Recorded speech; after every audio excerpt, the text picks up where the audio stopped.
This is a little double knitting tutorial. Now I've joined my cuff in the round with my double knit pairs. So I've got my D1, which is the knit side, and D2, which is the purl side, which is right now represented by red for D1 and gray for D2. I'm going to work D1 using the red yarn. So on the chart it would be represented by a red square, my D1. So red square would mean the D1 working yarn is the red yarn. So I would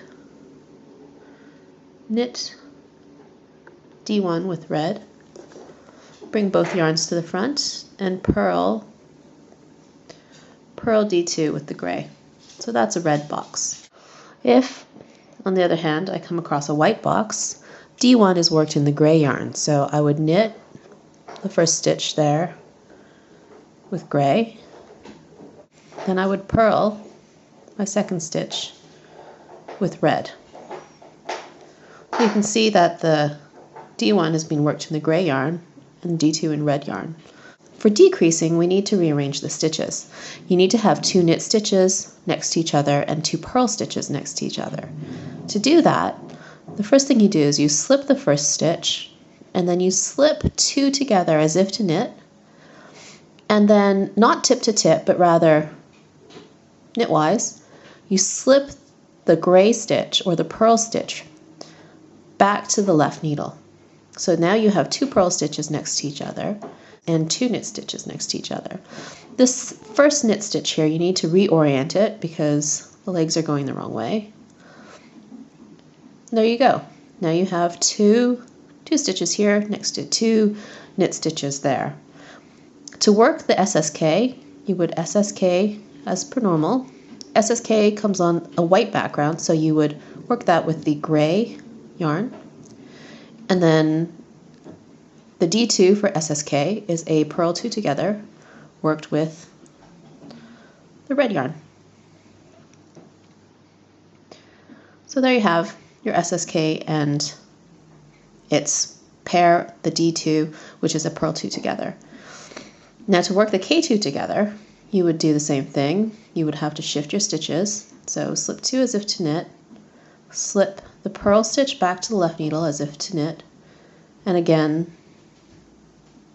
the 2 knit stitches, reorienting that first one and placing that second one back. So you would knit these 2 together using the gray yarn because that knit together has a white background, and so the D1 yarn is gray.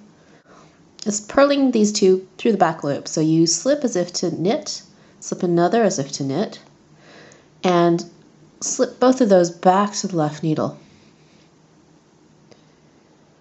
This is the slightly finicky bit. You need to purl these 2 through the back loop. So you go from the back of both these stitches with the right needle and come up here. So through the back there of these 2 stitches and come up there. And you would purl that with the red yarn.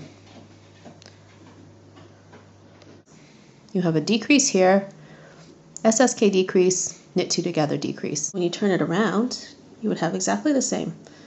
You would have the SSK and then the knit 2 together, both facing towards each other. So you can see that here. SSK is here and the knit 2 together is there. Now to do the central double decrease, you need to move 3 stitches. So to do that, you would slip that first stitch and slip the next 2 stitches knitwise and then another 2 stitches knitwise. So the next step is you need to take 1 purl stitch back to the left needle knitwise and place the knit stitch back knitwise and then the purl stitch back knitwise.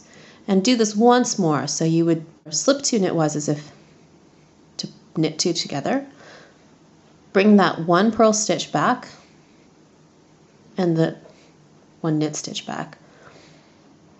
So now you have the 3 stitches, 3 knit stitches next to each other and 3 purl stitches next to each other. A central double decrease, you would slip the first one, oops, knit these two together using the gray yarn, and then slip that first stitch over. That's the first one.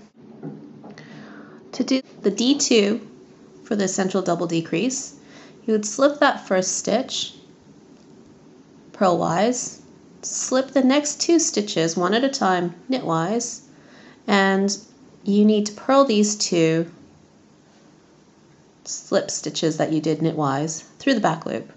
So I do that here, working with the red yarn because I use the gray yarn for D1. And then this one slip stitch, the very first one, you just slip it over that.